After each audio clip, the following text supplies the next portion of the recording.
السلام عليكم ورحمة الله وبركاته، عاملين ايه؟ إن شاء الله تكونوا بخير. محاضرتنا النهاردة عن الديفرنشيشن أو التعليم المتميز. دايما لما بكلم أي مدرس عن الديفرنشيشن بيترعب، بيخاف جدا. هنتعلم في فترة قليلة، في خلال الساعة أو أقل اللي احنا بناخدها، ازاي بطول بسيطة اقدر اعمل تعليم متميز للطلبه بتوعي، بحيث ان انا اراعي لكل واحد فيهم المقدره بتاعته، واقدر اغير شويه حاجات في الانستراكشنز بتاعتي علشان اقدر اوصل للطلبه بتوعي كلهم على حسب وعلى اختلاف مقدراتهم، وعلى حسب الليرنينج ستايل او طريقه التعلم بتاعتهم.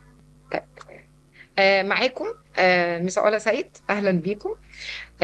أنا بقالي 20 سنة في التدريس أو أكتر شوية، يعني السنة الجاية هبقى زدت شويتين عن ال 20 سنة.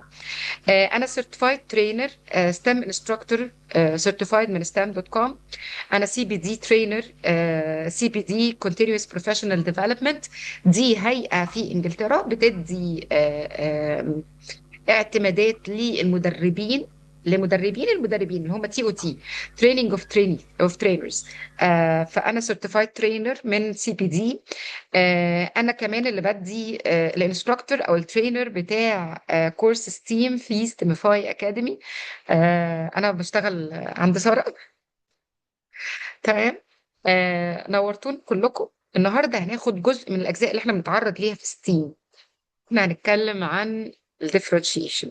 زي ما اتعودنا احنا دايما بنبتدي في اوبجكتيف. احنا في 30 دقيقة النهاردة هنتكلم او هنعمل ايه؟ مطلوب مننا ان احنا عايزين نصمم تاسك واحدة adjusted، او واحدة مهمة تعلم تميز، مهمة تعلم متميز. معلش سامحوني في الترجمة شويتين. تمام. ازاي اعرف اصمم المهمة دي، او ازاي اعرف اصمم مهمة تراعي الفروق الفردية او تعليم متميز للطلبة بتوعي؟ لازم اتعرف هم اصلا محتاجين ايه، مشكلتهم في ايه.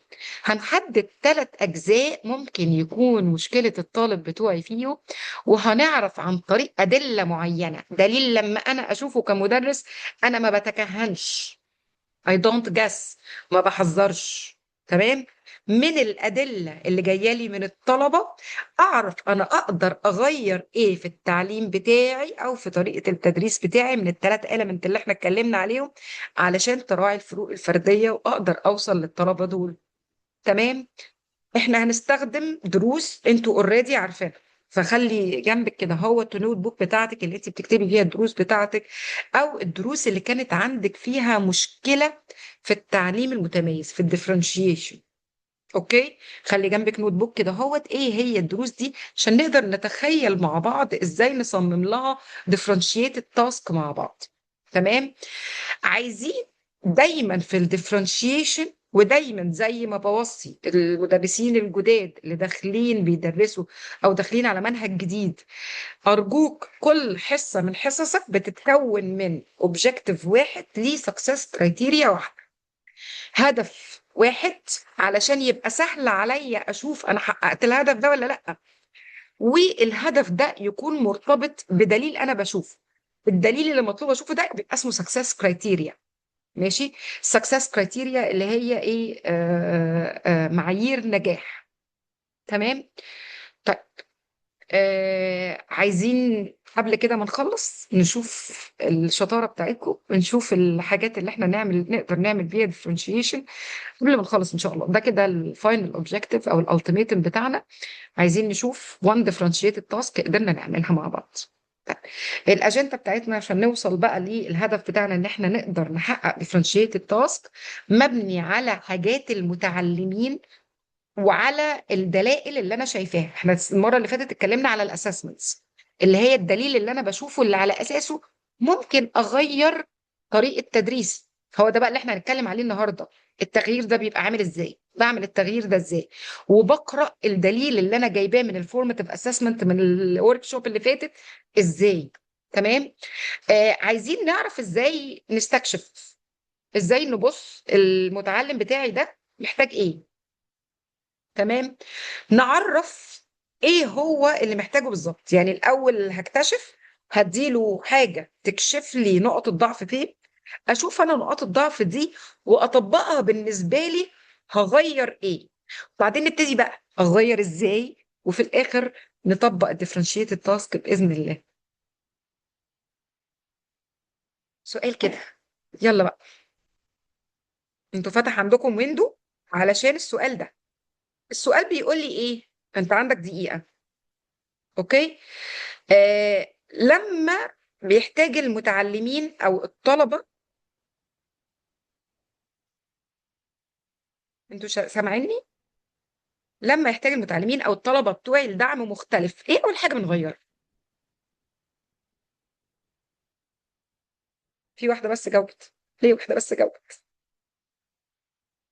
اتنين. ممكن السؤال تاني؟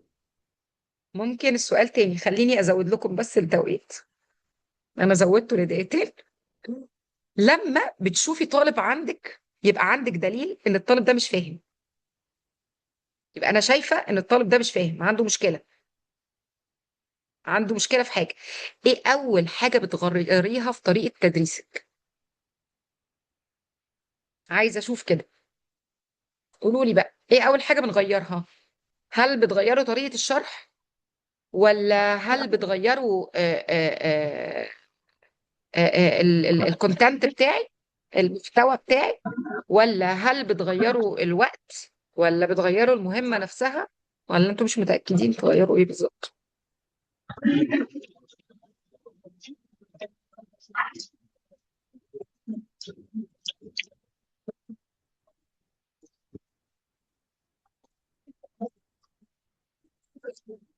السؤال ظهر ولا لا؟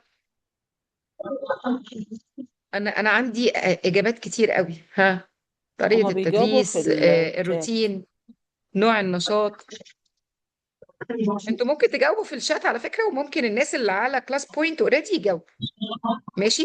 اللي منكم لسه، اغير الكونتنت، طريقة مع اللعب، طريقة عرض المحتوى والأنشطة، باستخدام أمثلة من الحياة اليومية. حلو قوي ده. explain, illustrate و predict، حلو جدا. حبيت أبسط المهمة، جميل قوي. طيب، تعالوا بصوا كده. احنا كان عندنا تقريبا 59% من الناس اللي جاوبوا على A. الاي اللي هو ان انا اغير الشرح او طريقه الشرح بتاعتي او المواد. بص، الحقيقه ان مفيش اجابه غلط من الخمسه. تمام. حتى لست متاكدا بعد برضو اجابه من الاجابات. ليه؟ ان الحقيقه مفيش اجابه واحده من دول. انا ممكن مره اغير الشرح او الماتيريالز اللي انا بستخدمها، مره اغير الجروبنج، المجموعات، مره اغير التوقيت زي ما انا ما عملت. انا دلوقتي حالا غيرت التوقيت لما لقيت الوقت انتوا ما لحقتوش تقروا السؤال. تمام. الديبندز، برافو عليك. الديبندز على ايه بقى يا مريم؟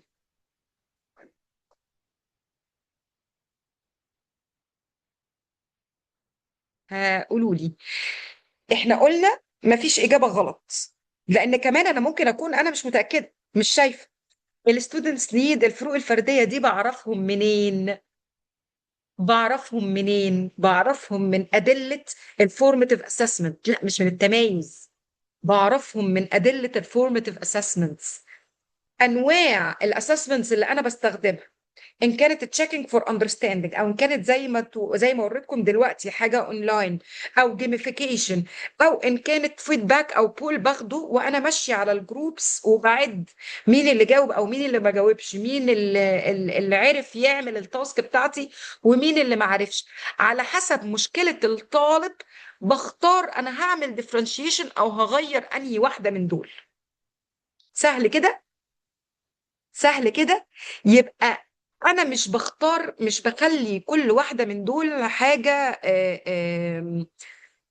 ست يا جماعه، حاجه بنقول عليها ايه، حاجه ثابته كل مره بغير طريقه الشرح، لا. لا، انا على حسب الدليل اللي جاي لي من الفورماتيف اسسمنت تولز، اللي هي اسمها ايه بالترجمه بالعربي، طرق التقويم المستمر اللي انا بستخدمها جوه الحصه بتاعتي، اللي انا لازم استخدمها كل شويه. على حسب الدليل اللي جاي لي منها ببتدي اغير. تمام. ايا كانت بقى ادوات التقويم اللي انا بستخدمها دي، ايا كانت، احنا متفقين ان من المره اللي فاتت ان التقويم التكويني او التقويم المستمر الفورماتيف اسسمنت اللي انا بستخدمه طول الحصه بتاعتي بتديني الدليل على ازاي اوائم شرحي، مادتي، الكونتنت، البيئه او الجروبينج او التوقيت، اي حاجه من الحاجات اللي احنا قلنا هنغيرها دي، ازاي اوائمها مع الطلبه بتوعي. كده سهله. يبقى بشوف دليل، ببتدي اغير. ناس كتير بتتخض لما اقول لها ديفرنشيشن، نهار ابيض، ما عملتيش ديفرنشيشن يا نهار ابيض. جماعه الديفرنشيشن على حسب بعض المديرين للاسف بيتوقعوا ان هم يخشوا عند المدرس يلاقوا ديفرنشيتد تاسك، اللي هي عباره عن ايه؟ الورق الملون، الاحمر للناس الضعاف، الاخضر للناس اللي اباف ليفل او الشطار، والاصفر للولاد اللي اون ليفل اللي هم واصلين للليفل الصح. دي واحده من الطرق، ودي ما بستمرش عليها. انا محتاجه الاحمر ده يرتفع علشان يوصل للاخضر، او يوصل على الاقل للاصفر. تمام. فدي واحده من الطرق. في 500 طريقه يحصل فيها ديفرنشيشن. طب عايزين نعرف كده التعلم المتميز او التعليم المتميز هو ايه وهو مش ايه. هو ايه؟ هو برو اكتف. كلمه برو اكتف يعني ايه؟ يعني انا زي ما بنقول كده في المصريين بيقولوها، بتوقع البلاء قبل وقوعه، حاجة كده اللي هو أنا بتوقع المشكلة هتكون فين قبل ما تحصل. الكلام ده هعمله إزاي؟ إزاي هعمل proactive planning؟ عن طريق الفورماتيف اسسمنت تولز. أنا في أول أسبوع عملت فار كويستشنير، فعرفت الليرنينج ستايلز بتاعت ولادي. الفار كويستشنير ده اللي هو مجموعة أسئلة بديها للطلبة علشان أعرف طريقة التعلم المفضلة عندهم، وببتدي اعمل تعليم، طرق تعليم مختلفه، استراتيجيات مختلفه في الحصه الواحده لنفس الهدف التعليمي ولنفس المحتوى الدراسي. اغير استراتيجيات بتاعتي بحيث توافق او تتوافق مع اختلافات الليرنينج ستايلز او اساليب التعلم مع الطلبه. بالظبط. اختيار انشطه تتناسب مع البلوم للأهداف أو الاختبارات الشخصية أو الذكاءات المتعددة. فأنا بنوع الاستراتيجيات. تمام. اسمها فارك كويشنير أهي، أنا بكتبها أهي في الشات. فارك. نقدر نعمل سيرش عنها، هي موجودة فور فري على فكرة أونلاين. تمام. الأسئلة بتبقى عبارة عن أسئلة عامة، بيقول له أنت بتفضل تتعلم إزاي، إيه اللي أنت تقدر تتعلمه من كذا وإيه اللي أنت تقدر تتعلمه من كذا. يبقى ثواني. رقم واحد، الديفرنشيشن عبارة عن إيه؟ proactive planning evidence led. proactive يعني إيه؟ استباقي. أنا بتوقع ولادي هيتعلموا إزاي، وعلى هذا الأساس بعمل الليسن بلان أو التخطيط بتاعي بناء على الاستراتيجيات اللي تقدر تراعي الذكاءات المتعددة اللي عندهم وأنواع التعلم المفضلة بالنسبة لهم. أدي كده رقم واحد. رقم اتنين، ماشي، هو بيعتمد على qualitative task. يعني ايه كواليتيتيف؟ بغير مش بغير كمية الأسئلة ولا بغير الدرجات، لا بغير النوع يا جماعة. شكرا يا ملك. God bless you. تمام. ملك بعتت الفورك كويشنير موجود اهو، واماني بعتت التعريف بتاعته. شكرا جدا ليكم. انا حابه قوي قوي قوي التفاعل يا جماعه اللي في الشات ده جميل. تسلم ايديكم والله. تمام. فانا بغير في نوع التاسك بتاعتي. انا مش بغير في كميه اسئله، مش بغير في درجات، بغير في نوع التاسك بتاعتي. تمام. رقم الثلاثه، لازم بعمل فليكسبل روتينج وجروبينج. لازم الجروبس بتاعتي تكون فلكسبل. معنى كلمة فلكسبل يعني ايه؟ بتتغير على حسب تغير الولاد وتغير اهتماماتهم، تغير ادوارهم. تمام. مش بعمل جروب من اول السنة ما بغيروش لاخر السنة، لا، لازم افهمهم ان فلكسبل. وما بعملش فلكسبيليتي تربكني، او المرونة دي ما تربكنيش. تاني يا حبيبتي، احنا بس بنقارن. يعني ايه differentiation؟ الديفرنشيشن هو ايه وهو مش ايه بس. تمام. انت هتعملي الاكزit تيكت بتاعتك في الحصه اللي فاتت، هتاخدي منها ارقام كم واحد عدى الاكزit تيكت، كم واحد ما فهمش، وبعدين نبتدي نخطط. تشوفي الاكزit تيكت بتاعتك فيها كلمات داله. يعني ايه كلمات داله؟ يعني مثلا هم عملوا مشكله في مثلا اللغه بتاعت الاكزit تيكت كانت صعبه، فمشكلتهم كانت في الفوكابيلاري او في الايه، في المفاهيم. فتقومي عامله مثلا سكافولدنج، او ايه، احنا قلنا سكافولدنج يعني نظام السقالات للمفاهيم دي. تقومي شرحة المفاهيم بطريقة تانية، طريقة تعتمد على البصرية أكتر، طريقة جيميفيكيشن أكتر. أدي كده حاجة. ماشي. رقم اتنين، انت اخترتي اوبجيكتيف كبير فهم الحقيقة ضاعوا في الاوبجيكتيف، يبقى ابسط الاوبجيكتيف بتاعي اجزأه على كذا حصة. رقم ثلاثة، هم الحقيقة حلوا بس في جزء، مثلا جزء في ال الشرح بتاعك كان انه يتعرف على السبب والنتيجة، ما قدروش يتعرفوا على السبب والنتيجة. هقوم واخدة السبب والنتيجة دي سكيل. ماشي. تجددي في التاسك. برافو. هنقول دلوقتي هنعمل ايه بالتفصيل. تمام. طيب هو الديفرنشيشن مش ايه isn't. الديفرنشيشن مش معناه يا جماعة اني احضر درس لكل طالب عندي. يعني انا عندي 5 فصول، كل فصل فيهم في 25 طالب، مش هحضر 125 درس، مش هقدر. لا، انت بتحضري درس شامل تراعي فيه التميز ده. فتراعي التميز في 3 حاجات هنقولهم كمان شوية. تمام. احنا مش معناه ابدا كميات، يعني مش معناه اسئلة اقل او اسئلة، ومش معناه درجات اقل ودرجات اكتر، لا. احنا بنغير في النوعيه مش بنغير في الكميه، ما بنغيرش درجات، ما بنغيرش ارقام. فبتبقى اسئله بنفس الدرجات دي، بس بغير نوعيه السؤال علشان توائم المتعلم بتاعي. طيب ده مش معناه ان الجروبس بتاعتي تكون دايما جروب فيه ولاد الضعاف لوحدهم، والولاد المتميزين لوحدهم، والولاد النص نص لوحدهم. لا، ده مش معناه كده. لا، ده مش معناه كده. الحقيقة ده بعمله في سيناريوهات. يعني في سيناريو بضطر اعمل فيه الهوموجينوس جروبينج ده، بس مش بينجح كل مرة. فدي طرق من الطرق بتاعت الديفرنشيشن، ما هوش كل طرق الديفرنشيشن. جماعة زي ما قالت سارة، أنا بكرر لكم تاني، الديفرنشيشن بيحتاج سنين وسنين للدراسة والتجريب. تمام. فبالتالي احنا هنا هنقول عناوين الأخبار عنه. تمام. عناوين الأخبار عنه، مش هنقول كل حاجة عليه. تمام. عايزين بقى السؤال التاني، تفتكروا أنهي في الإجابات اللي عندكم دول ما يعتبرش differentiation؟ ماشي. ما بتمثلش التعلم المتميز، أي عبارة من دول لا تمثل التعلم المتميز. يلا جاوبوا لي بقى. أنا هزود لكم عشان تبقى حوالي دقيقتين.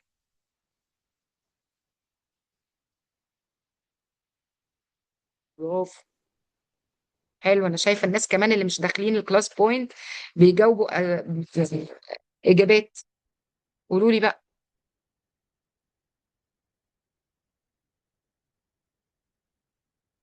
نختار من الاجابات هنا يا جماعه.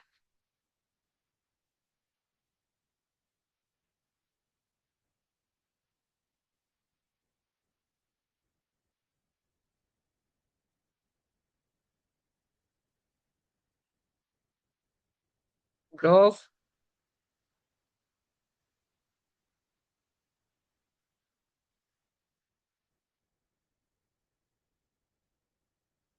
برافو. ده هو ايه يا يا سمر؟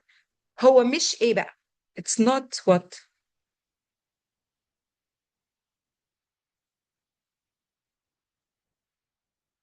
آه.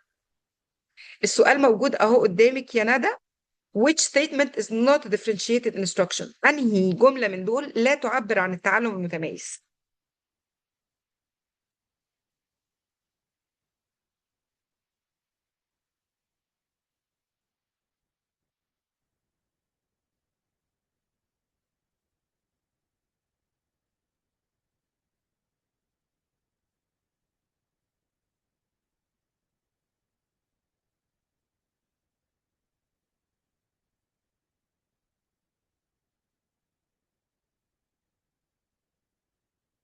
الشاشة فيها إجابات السؤال اللي فات، انتوا متأكدين؟ انتوا شايفين السؤال الجديد؟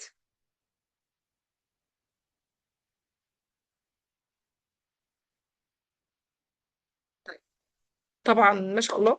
آه، آه، طيب. جماعة، اعملوا ريفرش بس. تمام، او بصوا من الزوم نفسه. تمام. طيب. آه، طبعا ما شاء الله ما شاء الله ما شاء الله، معظم الناس اللي عندنا جاوبوا اجابات ممتازه about 57%. هو طبعا الديفرنشيشن او التعلم المتميز مش معناه ان انا ادي للطلبه الطلبه الضعاف. ماشي، في الزوم مش ظاهر. اوكي. طيب انا هعمل ستوب شيرنج لحظه واحده، لان انا واضح ان انا عندي بطء في الانترنت. المفروض ان انا كده ما عنديش بطء في الانترنت. يعني انا اتاكدت من الاكسس بتاعي. طب انتوا سامعيني بوضوح؟ انا قفلت كمان الكاميرا بتاعتي عشان اساعد شويه. سامعين، بس طيب احنا طلعنا لايف عليه بس ما طلعنا عرفتش لايف. تحضر، بس فممكن نعمل بطء، مش عارف. جاي من ده. طيب، هي لا فعلا لا، هو الاجابه سي. دلوقتي. قولي. كملي كملي خلاص. طيب. الديفرنشيشن او التعلم المتميز ده مش معناه اطلاقا ان بدي الطلبه اللي مستواهم اقل اسئله اقل، او درجات اقل، او تاسكس ابسط. لا، ده مش دوري. انا كده مش بعمل ديفرنشيشن. ده كده ما اسموش تعلم متميز. التعلم المتميز هدفه ايكويتي. الايكويتي معناها ايه يا جماعه؟ الايكويتي معناها اني اقدر اوصل بالهدف. ايوه، تثبيت الهدف ومعايير النجاح. اقدر اوصل بالهدف ومعايير النجاح دي بكل الطلبه او معظم الطلبه على اختلاف قدراتهم، كل على حسب مقدرته. ده اللي انا عايزاه. يبقى كل طالب على حسب المقدره بتاعته. كان في صوره جميله كده دايما بحب اديها اكزامبل على ده، اللي هو مدرس قاعد قدامه سمكه وقرد وفيل و... و... وبتاع دوت وايه كمان وغزال. بيقول لهم والله الاسسمنت النهارده او طريقه التقييم بتاعكم ان انتوا كلكم تطلعوا الشجره. تمام. لا، ده مش اسسمنت عادل. تمام. الاسسمنت العادل ان انا بنوع في طرق التقويم بتاعتي، بقرا منها الدلائل، ببتدي اغير في نوعيه الثلاث حاجات اللي احنا هنتكلم عليهم كمان شويه. النوعيه بتاعتهم مش الكميه، النوعيه، علشان اوصل لنفس الليفل بيهم كلهم، نفس الهدف كلهم يحققوه، يحققوا نفس السكسس كرايتيريا بمختلف الطرق. طيب، علشان انا ابتدي اعمل تعلم متميز، يبقى اعمل ايه؟ الدليل اللي انا خدته من الفورماتيف اسسمنت، الدلائل اللي احنا بنجمعها، الايفيدنس اوف ليرنينج اللي احنا بنجمعها واحنا ماشيين واحنا بنعمل تشيكينج فور اندرستاندينج واحنا بنعمل. ايوه، الله، هي دي الصوره. شايفين؟ رجا. رجا صح. رجا بعتتها الصوره دي، انا بحبها قوي. يعني بحبها جدا، معبرة عن قد ايه في بعض الأحيان لو أنا ركزت على نوع تقويم واحد أو نوع formative assessment أو حتى summative assessment واحد، زي مثلا التعليم الدولي اللي بيركز على الستاندردايز تيست، طلبة قليلين جدا اللي بينجحوا فيه. ده دوليا على فكرة، مشكلة دولية. ليه؟ لانه لا يراعي الفروق الفرديه، ما بيراعيش ان ده شاطر جدا انه يعمل بروجكتس بس مش شاطر انه يكتب في ورق وقلم او يحفظ، شاطر جدا انه يفكر بمنطق ويحل مسائل معقده بس مش شاطر خالص انه انه مثلا يحل برضه بالورقه وقلم او الستاندردايز تيست او تحت ظروف الامتحانات. بيجي له حبايبي زي امتحانات الثانويه العامه اللي احنا شفناها والمشاكل اللي حصلت في مصر، بيجي لهم حبايبي قلبهم بيوجعهم، في بعضهم بيتوفى. فانا ده مش عدل. لازم الفورماتيف اسسمنت والسماتيف اسسمنت بتاعي يناسب طبيعه المتعلمين عشان اراعي الايكويتي العداله. تمام. طيب يبقى انا بعمل ايه؟ رقم واحد، معلش ثانية واحدة، أسماء، ممكن تتواصلي مع أنت موجودة على الواتساب جروبس ولا لأ؟ تمام. لو موجودة كلميني هناك، أنا رقمي موجود هناك على الواتساب جروبس. لو مش موجودة أسماء، ممكن تتواصلي مع مس سارة وهي تديكي الكونتاكت. تمام.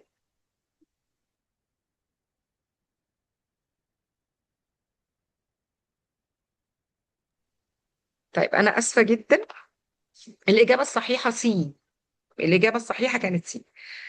طيب نرجع بقى للخطوات بتاعتنا. انا اسفه على الانتربشن. يبقى انا بعمل ايه؟ بشوف رقم واحد، انا المتعلم بتاعي فين من الكونتنت بتاعي. يعني ايه؟ بشوف هو عارف ايه من قبل كده. ماشي، احنا متفقين ان انا في اول السنه لازم بعمل دايجنوستيك تيست. الدايجنوستيك تيست ده لازم اشوف، او امتحان بيسموه امتحان ايه يا جماعه؟ ترجمه، الشطار، الناس الشطار اللي في الترجمه تشخيص. يعرفوا. ايوه تشخيصي، هو عارف قد ايه قبل كده عن المكان بتاعي، عن الكونتنت بتاعي او عن الهدف بتاعي، فهو مستعد ليه ولا مش مستعد. لو مستعد ببتدي ادخل في الهدف بتاعي وادخل في طريقة الشرح بتاعتي. مش مستعد، ده بيبقى حاجة اسمها learning gaps، ببتدي اعالجها الاول قبل ما ادخل فانا عايزة ايه. بعض الاحيان بدخل مثلا اتكلم مثلا في البيولوجي، اتكلم عن الايكولوجي او علم البيئه، قول لهم والله احنا هنتكلم النهارده على الهابيتاتس، واصلا الطالب مش عارف يعني ايه ايكو سيستم. فده ما ينفعش. لازم ارجع اعالج المعرفه القبليه اللي انا محتاجاها، لازم ارجع اعالجها الاول وابتدي في الجديد. فلازم اشوفه في الاختبار التشخيصي اللي في اول السنه، اللي احنا بنعمل واحد منه اكاديمي، واحد منه مبني على المهارات. فاعرف هم محتاجين المهارات اللي انا محتاجاها، زي مثلا عندنا في البيولوجي المهارات بتاعه حساب الريشيو، حساب النسبه، يقدر يحسب نسبه ولا لا. دي مهاره رياضيه ملهاش علاقه بيا بالبيولوجي، بس انا بستخدمها من ضمن المنهج بتاعي. فلازم اعرف المهارات. ايوه البري ريكوايرمنتس، المهارات، هو واصل بالمهارات بتاعتي اللي انا محتاجاها في منهجي، واصل ولا لا. المعرفه القبليه واصل ولا لا. الريدنس، استعداده، مستعد يدخل على الجديد ولا مش مستعد. رقم اتنين الانترست، وهنا بقى بيجي اهميه الفارك كويستشنير. اهتمامه بالموضوع بتاعي، هل هو مهتم ولا لا. ده بعرفه منين؟ من السؤال الكبير اللي انا بطرحه في اول الحصه، الانجيجمنت او طريقه لفت الانتباه بتاعتي. طيب انا هعمل ايه؟ انت عرفت خلاص، انا عارفه من اول السنه ان انت الموضوع ده عارف عنه من قبل كده او درسته قبل كده او درست المهارات المرتبطه بيه قبل كده. طيب هو انت مهتم بيه ولا لا؟ من ضمن اهتماماتك ولا لا؟ اعرض له صوره فيها ده. تمام. اعرض له صوره فيها الموضوع بتاعي واقول له ايه دي، يعبر عنها. اعرض له مثلا قطعه صغيره يقراها ويجاوب على سؤال، اعرف هو مهتم ولا لا. ويجي لي برضو الفار كويشنير يدخل في الحته دي، اني انا عارفه اصلا حتى لو هو مش مهتم بالموضوع بتاعي، انا عارفه احضر الدرس بتاعي بطريقه تجذب انتباه. انا عارفه الليرنينج ستايل او طريقه التعلم المفضله عنده، فاقدر اجذب انتباه. تمام. طيب الليرنينج ستايل والانجيجمنت والانترست ديت سهل قوي اعرفها ازاي؟ لو انا بيوصل لي من سنه للتانيه، المدرسين الشطار بقى يجمعوا هنا معايا اللي بيعملوا بورتفوليو للطالب بتاعهم. هو بيحب يتعلم بالفيديوهات، هو بيتناسب جدا جدا جدا مع ملف الانجاز، برافو عليكي. هو متعلم حركي فبيحب الجيميفيكيشن. ندى الكلام ده مع كل حاجه، مع كل المتعلمين مع اختلافهم، مش بس مع الهاير جريدز او المتعلمين الكبار. ما هو كي جيز ممكن يهتم يحب قوي الانجليش، ما يحبش العربي. انا ابني السنه دي كان بيعشق معلمه اللغه العربيه. لما مشيت المعلمه دي، ابني كي جي 2 والله يا ندى، لما مشيت المعلمه دي اللي بتعرف تجذب انتباههم كويس قوي، الولد عايز اقول لك كان من السماء للارض. خلاص اقول له عربي من هنا يصرخ. تمام. ليه؟ معلمة شاطرة قدرت تعرف ازاي تجذب انتباه المتعلم اللي قدامها، وازاي تعمل ديفرنشيشن، بحيث انا مثلا ابني حركي جدا، يعني يقعد قدامك 5 دقايق ويمشي يتمرجح في الكلاس روم. كانت بتعمل كده، بتديله ستريس بول يقعد يلعب بيها، تديله كرة كده صغنطوطة كمان، كان بيلعب بيها هو ولد تاني، يلعبوا بيها كورة جوه الكلاس روم، ماشي، وهي بتشرح والولد فاهم، وتديله الورك شيتس الولد يحلها. تمام. فدي طريقة تطويعك للكلام اللي انا بقوله ده. الكلام اللي انا بقوله ده الكلام النظري يا ندى، بتيجي بقى انت تطبقيها، وانا هقول لك دلوقتي تطبق ازاي. طيب احنا كده عرفنا الخطوات، انا بقى بعمل ايه؟ انا بثبت الهدف زي ما احنا متفقين، هدف واحد، سكسس كرايتيريا واحده. بعمل ايه؟ بغير في 3 حاجات يا جماعه، بغير في 3 حاجات. بغير الكونتنت، المحتوى. كلمه تغيير المحتوى مش يعني ارمي المنهج واجيب منهج جديد، لا، الكلام ده مش صحيح، لا. يعني اجزأه، ابسطه، اعمل له حاجه اسمها سكافولدنج او طريقه السقالات اللي احنا هنتكلم عليها دلوقتي. تمام. رقم 2 البروسيس، طريقه التدريس يا جماعه. غيروا الاستراتيجيات، غيروا الاستراتيجيات. رقم 3 البرودكت. البرودكت مش يعني النتيجة، لا مش الناتج، يعني المنتج التعليمي اللي طالع. يعني أنا بعمل بروجكت، بدل ما أطلب منهم إن هم يعملوا سفينة فضاء، لا يعملوا موديل صغير ليها. بدل ما اطلب منهم ان هم يكتبوا موضوع تعبير يتكون من 50 صفحة، لا، هطلب منهم نفس موضوع التعبير اللي بيتكون من كلمات اقل بس بيحتوي على نفس الافكار. غيري الناتج التعليمي. تمام. احنا عندنا كمية مخرجات تعليمية، اقدر لكل هدف ممكن اخرج بيه ب 500 الف مخرج تعليمي. هاتي مخرج تعليمي ابسط. ومش لازم، تاني بكرر، مش لازم كل الطلبة ينجحوا في البين اند بيبر اسسمنت، في ال الاختبار اللي هو الطويل اللي لازم يمسك فيه ورقة وقلم. عشان كده انا بنوع الناتج التعليمي ده او البرودكت بتاعي. بنوع، مرة بطلب منهم بروجكت، مرة بطلب منهم رسمة، مرة بطلب منهم اكزيت تيكت صغيرة، مرة بطلب منهم موضوع تعبير كبير، مرة بطلب منهم صح وغلط واختياري. التنوع ده مطلوب علشان يراعي الفروق الفردية دي. أنا كل الحاجات اللي أنا بقولها دي بتقيس نفس الهدف التعليمي، وليه نفس نجاح معايير النجاح، نفس السكسس كرايتيريا. تمام كده. نكمل. طيب أنا دلوقتي دخلت عملت حصة. تمام. الحصة ديت فيها المحتوى والعملية التعليمية والناتج. أنا محضرة الدرس بتاعي على أساس إن هي هيشمل محتوى متغير. يعني مثلا عملت learning stations، كل learning station فيها أو كل إيه learning stations يعني إيه يا جماعة؟ الترجمة الله يكرمكم. learning stations اللي هي بقسم الولاد جروبس، محطات التعلم، محطات تعلم مختلفة. كل محطة تعلم فيها استراتيجية مختلفة بستخدمها لنفس الناتج التعليمي. تمام.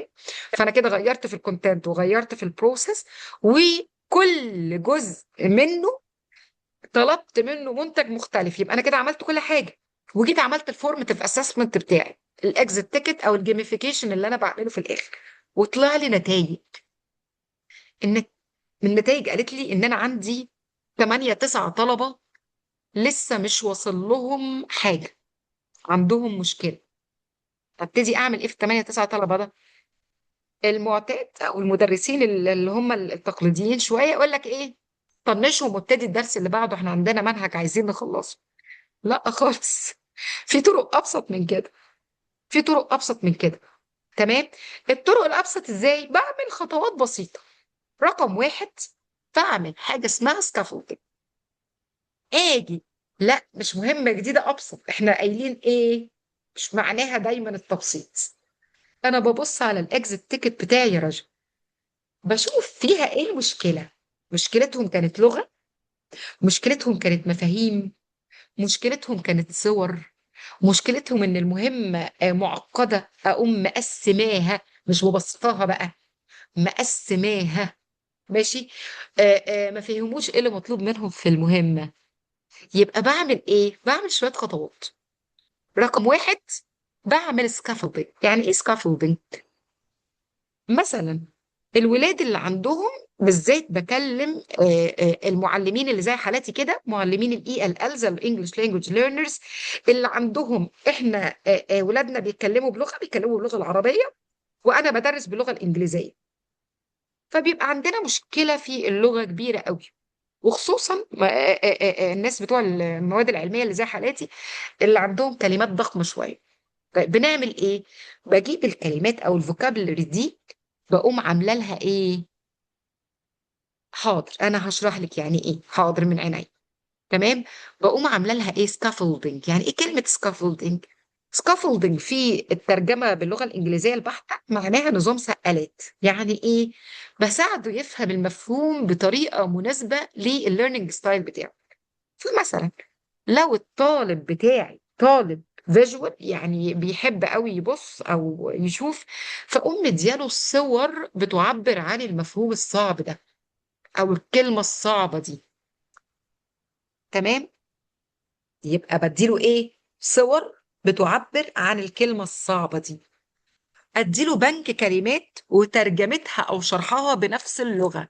ارجوكم ما تترجموش، أرجوكم وأنا بدرس بلغة ما بنقلش التعلم من لغة لتانية، ما بترجمش باللغة العربية اللي أنا عاملاه ليكم ده ليكم أنتوا كتيتشرز. وعلى فكرة أنا بعرضه، يعني أنا عادة بعمل برزنتيشن باللغة الإنجليزية فقط لا غير.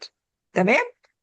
يبقى رقم واحد، ببتدي أديله، أيوه بربط المفهوم بالصورة علشان يبتدي يفهم يعني إيه المفهوم بتاعي. وده يا ندى بينفع جدا في الكيجز. تمام. رقم اتنين، بديله انفوجرافيك زي اللي احنا بنقدر نعملها على ال شات جي بي تي. الانفوجرافيكس دي بتعمل لي ايه؟ بتربط لي المفاهيم ببعضيها بعلاقات، فيقدر يفهم التوبيك ككل. تمام. ويقدر يفهم العلاقات ما بين المفاهيم وبعضها. رقم ثلاثة، بديلهم سنتنس فريمز. انا هوريكم السنتنس فريمز احنا داخلينها دلوقتي، بدايات جمل. يعني مثلا ببتدي اقول لهم والله الناس اللي حضرت معايا السيشن اللي فاتت، السي اي ار موديل في الكليم، بقول لهم الكليم بيتكون من اف ذن. الهايبوثيسيس او الكليم او الفرضيه بتتكون من كلمتين، اف ذن. تمام. اف ذن يعني ايه؟ يعني لو، ايه النتيجه؟ فابتدي اقول له والله لو القلب بتاع الانسان وقف، تتوقع ايه النتيجه؟ فدي كده اسمها سنتنس فريم، بدايه الجمله، بحيث اسهل له اللغه. تمام. طب لو المعلم نفسه كان دارس في الجامعه بالعربي، ودرس الطلاب بالعربي، ونقل دوله مطلوب منه يشرح بالانجلش ماده علميه، يعمل ايه عشان يكتسب اكتساب اللغه الانجليزيه غير اللي احنا بنتكلم عليه هنا يا اسماء؟ اكتساب اللغه الانجليزيه انا دايما بوصي بالبراكتس. اكتساب اللغه الانجليزيه ما ينفعش فيه حاجه غير التدريب ثم التدريب ثم التدريب. اقفي قدام نفسك في المرايه، اتكلمي كتير بالانجلش، خلي معظم كلامك في اليوم باللغه الانجليزيه، خلي دايما دايما كلامك مع الولاد بلغه انجليزيه، حاولي بقدر الامكان ان هي تكون سليمه. مش لازم تطلع 100% من اول مره، ترايل اند ايرور زي ما احنا متفقين في كل حاجه. تمام. فاللغه ممارسه، براكتس. كل ما هتمارسي اكتر كل ما هتحسني فيها اكتر، والكلام ده ما بيجيش ما بين يوم وليله. ممارسه، ممارسه وخبره. تمام. ومصطلحات الماده نفسها، ما تحاوليش تترجميها لنفسك قبل ما تحاولي تترجميها للطلبه، يعني ما تحاوليش تترجميها اطلاقا. خدي المصطلح زي ما هو. وكان دايما مدرسين الانجليش عندنا زمان في الثانويه العامه كانوا دايما بيقولوا لنا ايه: ما تحاوليش تترجمي بالعربي، ترجمي من انجليش لانجليش، ده بيساعد قوي. واتفرجي على افلام انجليش كتير، واسمعي اغاني انجليش كتير، هي حرام يعني، بس يعني حاولي بقدر الامكان ان انت تمارسي اللغه، سماع وقراءه وكتابه.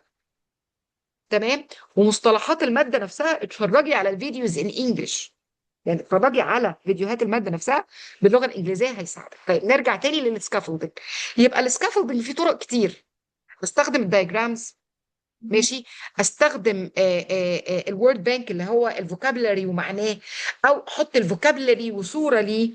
استخدم السنتنس فريم، بدايات الجمل اللي تخليني اسهل عليهم اللغه. تمام. فده اسمه سكافولدنج. يبقى اول حاجه اعملها بعد ما انا عرفت بقى في 8 عندي كده عندهم مشكله، اعمل سكافولدنج ليهم. اجي لهم المره الجايه والله اعمل بس ريفيجن بسيط للولاد كلهم، واجي عندهم اديهم السكافولدنج ده. يعني ادي لهم الريفيجن بالسكافولدنج بتاعي، بالسقالات بتاعتي، بالدايجرامز بقى اللي انا حضرتها لهم، بالوورد بانكس بتاعتي، بالسنتنس فريمز بتاعتي، بالصور بتاعتي، بالفيديو الصغير اللي هيتفرجوا عليه عشان يفهموا اكتر، ايا كان السكافولدنج اللي انا بعمل بيه. يبقى انا كده والولاد التانيين بيتدربوا على التوبيك اللي فات في نفس الوقت. انا بعمل تقوية للضعاف اللي انا خدت الاحصائيات بتاعتهم من الحصة اللي فاتت. رقم اتنين، هاجي في المهمة الأساسية لو أنا عارفة إن في طلبة عندي عندهم تشتت أو بيتحركوا كتير، أقوم عاملة إيه؟ أقول لهم والله رقم واحد مطلوب منك تعمل كذا علشان كذا، input و output. تمام. فأنا هطلب منه يكتب جملة أو باراجراف في دقيقة. الجملة أو الباراجراف اللي في الدقيقة هيستخدم فيه 5 6 كلمات. يبقى أنا بقول له الباراجراف ده الأوتبوت بتاعك، الانبوت اللي أنا هدخله لك أو المدخل اللي أنا هدخله لك 5 6 كلمات، ده الفوكابلري بتاع حصتي مثلا. تمام. واشرح العلاقات ما بين المفاهيم وبعضها. أيوة المحاضرة دي يا مستر محمود، وأنا أتمنى إن الاسم يكون صحيح، لأن في ناس معلمات بيبقوا داخلين بأسماء أزواجهم. محاضرة مسجلة يا جماعة وبتترفع على اليوتيوب. تمام. وأظن يا سارة أنت بتزايها لايف صح؟ كده مهارات عليا فعلا. أنت بتترجتي مهارات عليا يا مس دينا. فعلا انت فعلا بتارجتي مهارات عليا. مهارات عليا ازاي؟ ان انا اوسع مدارك الطالب عن طريق نظام سقالات، ان انا اجزأ له اربط له المفاهيم ببعضها عن طريق الانفوجرافيكس مثلا. اه. اه. حتى الطالب الضعيف اللي طلع لي في الاحصائيات بتاعت حصه امبارح ان هو ضعيف في الفوكابلري ده، مش فاهمه، اقدر اتارجت فيه مهارات عليا، انه يعمل لي علاقات او انا اديله العلاقات جاهزه فيقدر يفهم المفاهيم بتاعت الدرس احسن. تمام. طيب نكمل. رقم 3. طيب احنا كده في السكافولدنج وتجزيء المهمه الاساسيه، الاثنين الاولانيين ضمنوا لي ان انا حتى ال8 طلاب الضعاف وصلوا للمنتج التعليمي اللي انا عايزاه. ابتدي بقى اعمل اكستند. الاكستند بيبقى عامل ازاي؟ بيبقى عامل ان انا مثلا اديله سيناريو جديد في نفس الهدف بتاعي، بس اغير فيه كلمة. يعني مثلا الاكزit تيكت بتاعت امبارح كانت اختيار من متعدد، الاكزit تيكت بتاعت النهارده هتكون كتابة 3 جمل او 3 اسئلة يطلعهم عن مخرج امبارح، عن الهدف التعليمي بتاع امبارح، وبعد كده ابتدي في الهدف التعليمي الجديد اللي انا هبني عليه النهارده. تمام. فانا عملت ايه؟ انا كمان وسعت مداركه واتاكدت انه فهم وتشرب جدا المعلومه بتاعتي لدرجه انه قدر يطبقها في نوع سؤال جديد، وقدر يطبقها على سيناريو جديد. تمام. يبقى بعمل 3 خطوات: ابسط له، استخدم وسائل مساعده توصله للمعلومه وللمفاهيم بتاعتي. تمام. رقم اتنين، اجزأ المهمات بتاعتي واوضح له انا ايه المعلومه اللي هيستخدمها علشان يطلع لي اي مخرج تعليمي. رقم ثلاثة، أوسع المخرج التعليمي بتاعه بحيث إن هو يطبق نفس الهدف بتاعي على مدخلات جديدة أو على أنواع أسئلة جديدة أو على سيناريو جديد، يخليني أتأكد إنه قدر يطبق المعلومة أو المهارة بتاعتي اللي أنا هستخدمها في أكتر من سيناريو. خلينا ندي إكزامبل، إيه رأيكم؟ ندي هدف. مثلا الهدف بتاعي في اللغة الإنجليزية، تمام، او خلينا في الماث مثلا للسنين الصغيره، انه يقدر يجمع رقمين، كل رقم بيتكون من خانتين.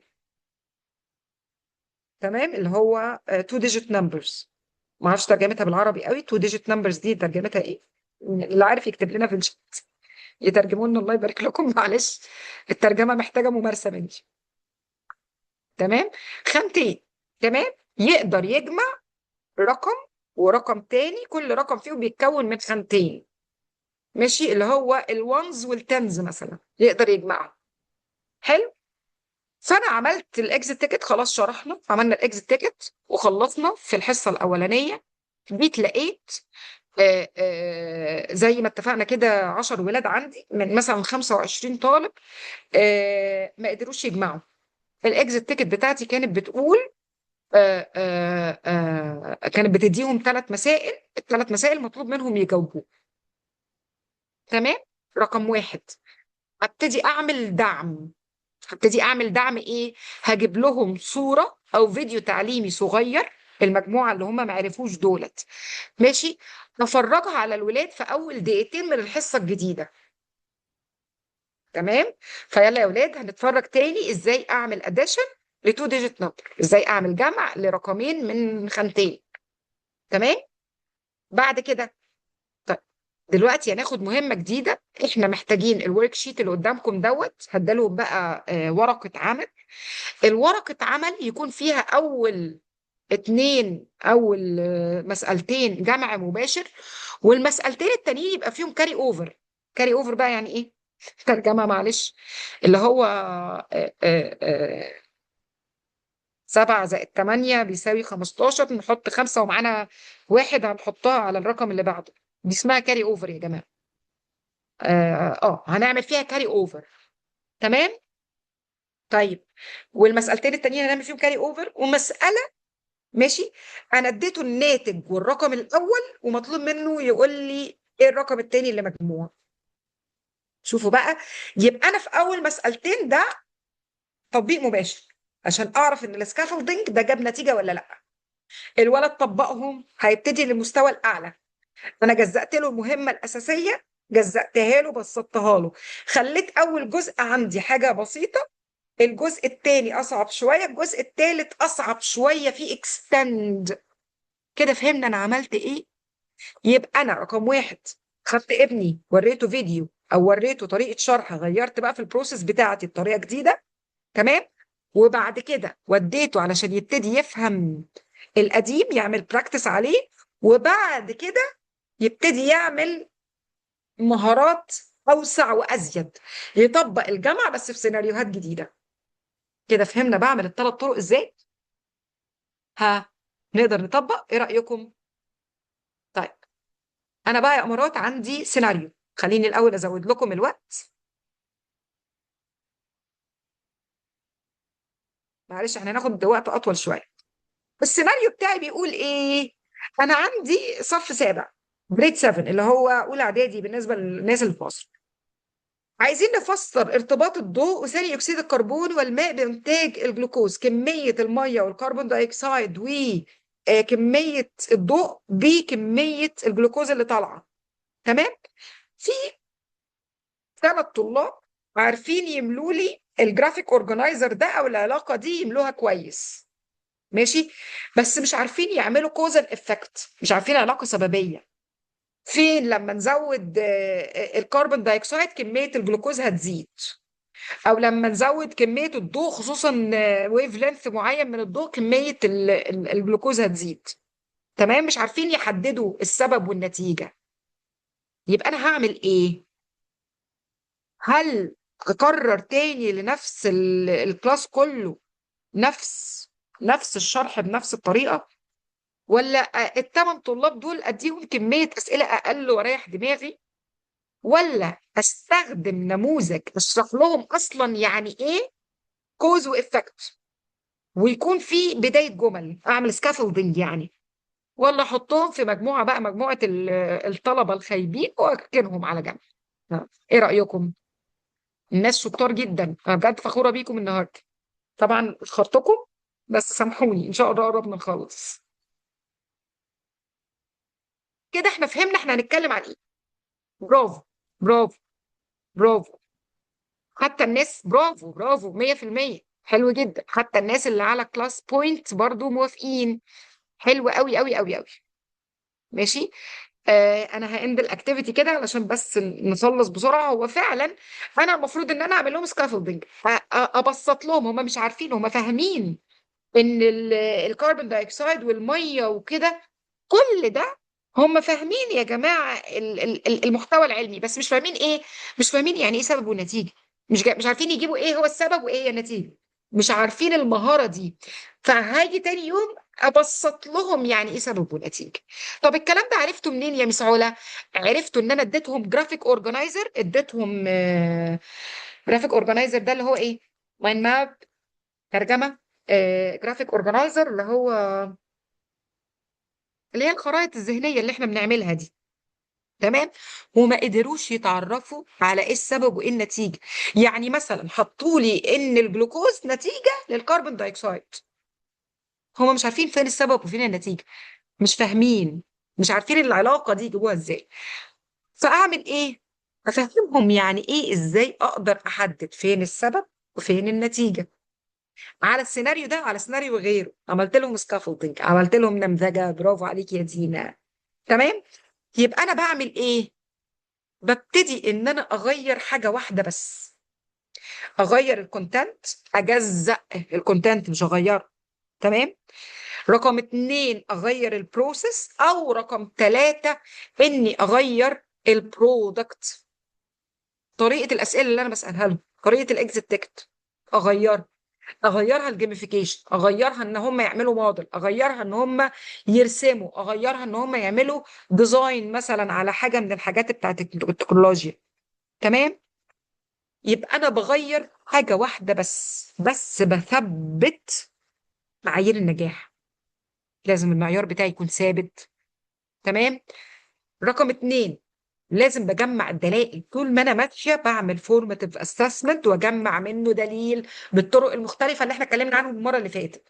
رقم ثلاثة، بشوف بقى، بنوع في طرق التقويم المستمر علشان اشوف النيد والريدنس والانترست، لازم اشوف احتياجاتهم، استعدادهم للمعلومة، ولازم اشوف اهتماماتهم، اعرف ايه المشكلة فين عشان اغير. تمام. بغير، بعدل حاجة واحدة بس، يا بعدل في الكونتنت، مش بعدله أغيره خالص، لا أجزأه، أحطه على كذا حصة بدل ما أنا كنت حاطاه في حصة، أغير في البروسيس بتاعتي، بدل ما أنا حضرت الحصة بتاعتي في الكلاس روم أو في الفصل، لا أخدهم وأروح للمعمل، خدهم وأروح للجنينة، أعمل ريدنج تايم أو أعمل السيركل تايم اللي هو الدايرة دي اللي احنا بنقرأ فيها في الكيجيهات الصغيرين. اغير البرودكت، يبقى بغير واحده من الثلاثه ما تتناسب مع الحاجات اللي فوق، اللي هو الريدنس والانترست والاكسس. تمام.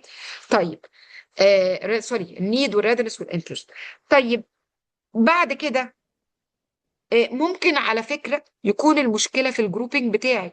أنا عملت جروبينج بس الولاد مش مستجيبين مع بعض، مش هوموجينس الجروب مع بعض، أغير.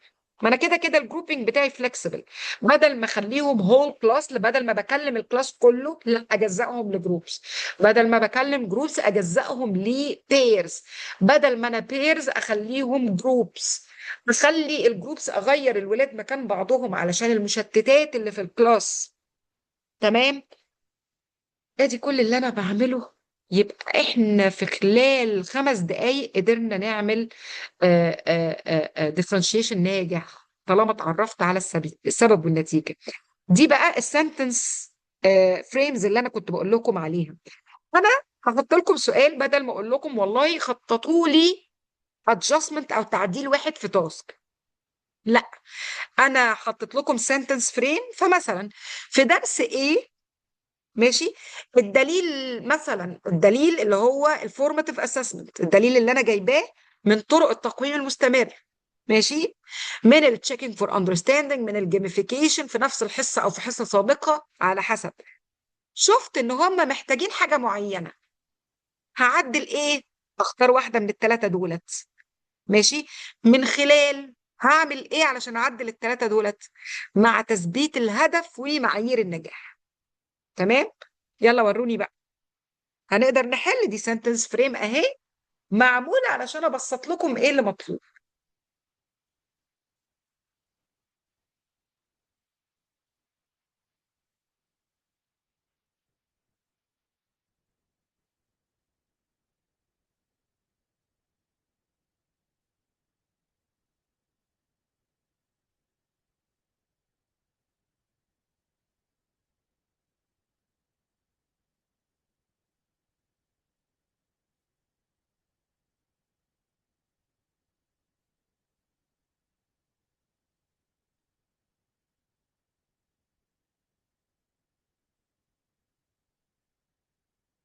يبقى انا هجيب اكزامبل من عندي، مثال لاي درس من الدروس بتاعتي. تمام. مثال لاسم الدرس. توقعي كده في الدرس ده المتعلمين هيحتاجوا ايه، وعلى اساسه هتقدري تعدلي ايه. خدوا سكرين شوت للكلام ده، عشان ممكن الحاجات دي، يعني الحاجة البسيطة اللي قدامكم دي، الجملة البسيطة اللي قدامكم دي، أنا أستخدمها إني أعمل ريفلكشن أو أعمل هنقول يعني إيه ريفلكشن، أرجع تاني لطريقة التدريس بتاعتي وأشوف أنا أعدل في إيه. تمام. ففي الدرس اللي فات مثلا درس البناء الضوئي، يوضح الدليل. انا هتكلم على الدرس، على الحصه سوري السؤال اللي انا سالته لكم من شويه. تمام. حلو جدا. يتامل، صح، تامل. شكرا. الريفلكشن يعني تامل. حاضر، هطول وقت الاجابه بس عشان خاطر انا اخدت من وقتكم كتير والله، عشان كده ما رضيتش اطول وقت الاجابه. تمام. ففي درس البناء الضوئي، الدليل قال لنا ان المتعلمين عايزين يفهموا ايه هي الكوز والافكت ريليشن شيب، او علاقه السبب والنتيجه. فانا هعدل ايه؟ انا رايي هعدل المحتوى، ان انا اعمل لهم سكافولدنج. مش هعدل المحتوى يعني الغيه، لا، هديهم نفس المحتوى بس. لا، مش هقول العمليه، هديهم والله هي دي العمليه، انا اسفه.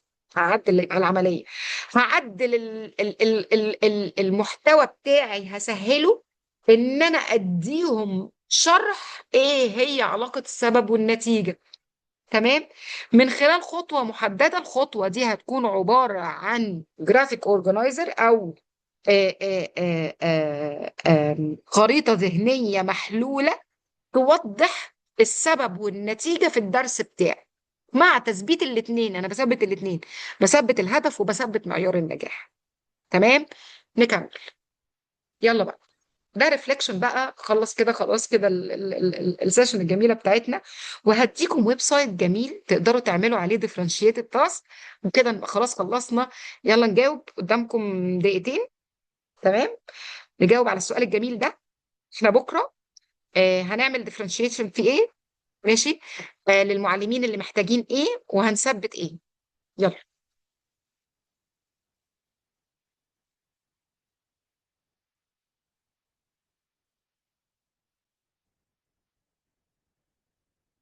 طب بصوا، انا يعني مش هخليكم تجاوبوا ده، بس يعني ممكن نخليها فور ريفلكشن بعد كده للمره اللي جايه، صح كده يا ساره؟ عشان احنا خدنا وقت طويل.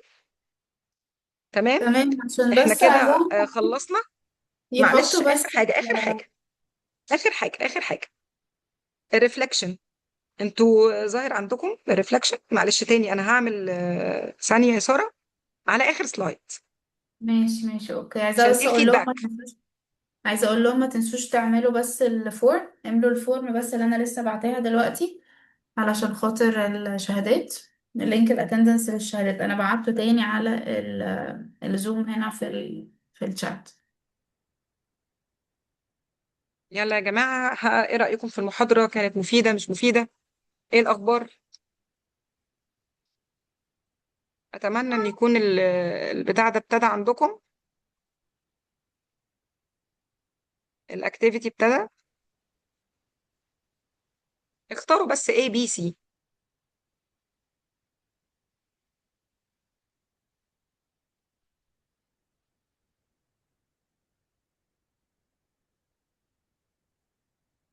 على بال بقى ما نجاوب على الكلام ده، أنا عايزة أروح آه، أهو البراوزر بتاعي. انتوا كده شايفين البراوزر بتاعي، من أحد الأدوات بقى اللي سارة بتحبها جدا وبتديها في كورس ال AI، صح يا سارة؟ دفت، اه طبعا دفت ده اكيد بقول. أنا هو بعشقه صح يا شالوا منه جماعة بقى فيه في شوية الديفرنشيتد application. تاسكس. اشطر حاجه في الديفرنشيتد تاسك، ممتاز. ارجوكم don't forget to visit it. انا هحط لكم اللينك اهو. طبعا ساره في الاي اي بتشرحه بتفصيل، صح يا ساره؟ أمم.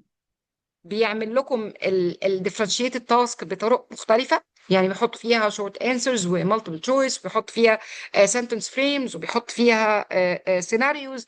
بيعمل فيها كل حاجة، بيلعب كل الألعاب. ماشي. دافت جميل، وان شاء الله تستخدموه ان انتوا تعملوا كمان التيرد ورك شيت. ودي واحده من التولز اللي احنا قلناها مفيده جدا في الديفرنشيشن، اللي هي ورقه العمل اللي مقسمه لليفلز. ودي انا بحبها اكتر من الورق الملون على فكره. تمام. ورقة عمل مقسمة لليفلز، تقدروا تستخدموا كل فيه ديفت. والناس كمان اللي حضرت معايا الاستراتيجيات بحبوا قوي ان هو يعمل لي الريدنج او اجزاء القراءة لدرس معين اللي انا بعمل بيها الجيكسو. ماشي. فبصراحة ما بستغناش عنه. فيلا زروه. ان شاء الله اكون فدتكم النهارده، وانا اسفة ان انا اتأخرت. حقك عليا يا سارة. ان لا لا، اهم حاجة يكونوا هم مبسوطين ومستفيدين. شاء الله كنتش تكونوا طولت اتبسطتوا عليك.